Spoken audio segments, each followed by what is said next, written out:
നമീമത്ത് പറയുന്നവന് ഖബറിൽ സന്തോഷം കിട്ടൂല.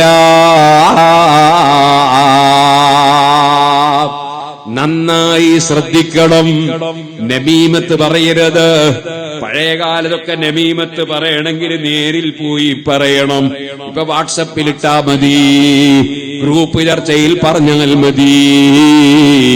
നമീമത്ത് ഇപ്പൊ പറയാൻ നല്ല സുഖമാണ്. ആധുനിക നമീമത്ത് പറയാൻ കഴിയും. മുസ്ലിമീങ്ങളെ, വേറെ ഒരാള് പൊരുത്തപ്പെടാത്തതൊരാളെ കുറിച്ച് പറയൽ ഗീബത്തല്ലേ? അത് പച്ച ഹറാമല്ലേ? അത് വേറെ ഒരാളുടെ മാംസം തിന്നലല്ലേ? ചത്ത ചകം തിന്നലല്ലേ? ഒരാൾ ഇഷ്ടപ്പെടാത്തത് പറയാമോ? പേരോട് അബ്ദുറഹ്മാൻ സഖാഫിക്ക് 100 കുറ്റമുണ്ട്. അല്ലാഹു തആല അതാ ആ മനുഷ്യനെ നന്നാക്കി തരട്ടെ എന്നെല്ലാവരും ദുആ ചെയ്താൽ എത്ര നല്ല ഭംഗിയാണ്. എന്നാൽ സുഹൃത്തുക്കളെ, അങ്ങനെ ദുആ ചെയ്യൽ സ്നേഹമാണ്, അത് സ്നേഹമാണ്. അതേ സ്വകാര്യം കൂട്ടിക്കൊണ്ടുപോയി കുറ്റവും കുറവുമൊക്കെ ബോധ്യപ്പെടുത്തിയിട്ട് ഉപദേശിച്ചാൽ അതും സ്നേഹമാണ്.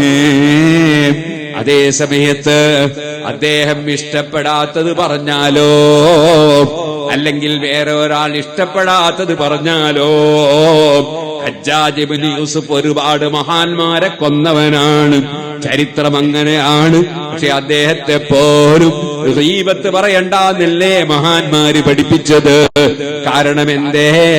മറ്റൊരാളെ ഗീബത്ത് പറഞ്ഞത് കൊണ്ട് എന്ത് കിട്ടാനാണ്? കുറ്റം പറഞ്ഞിട്ട് എന്ത് നേടാനാണ്? കുഴപ്പം നേരെ പറഞ്ഞ് തിരുത്തിക്കൂടെ? അതല്ലേ മനുഷ്യനാവശ്യം.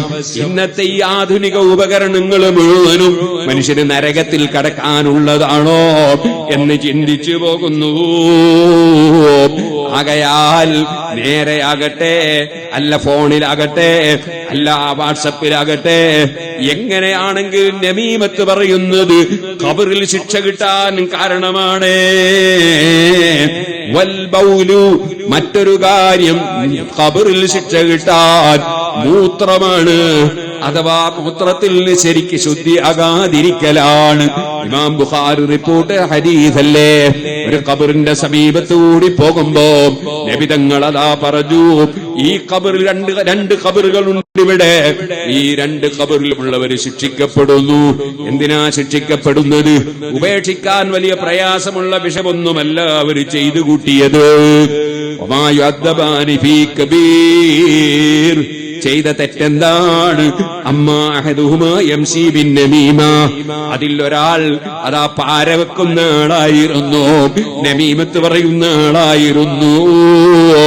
മറ്റൊരാൾ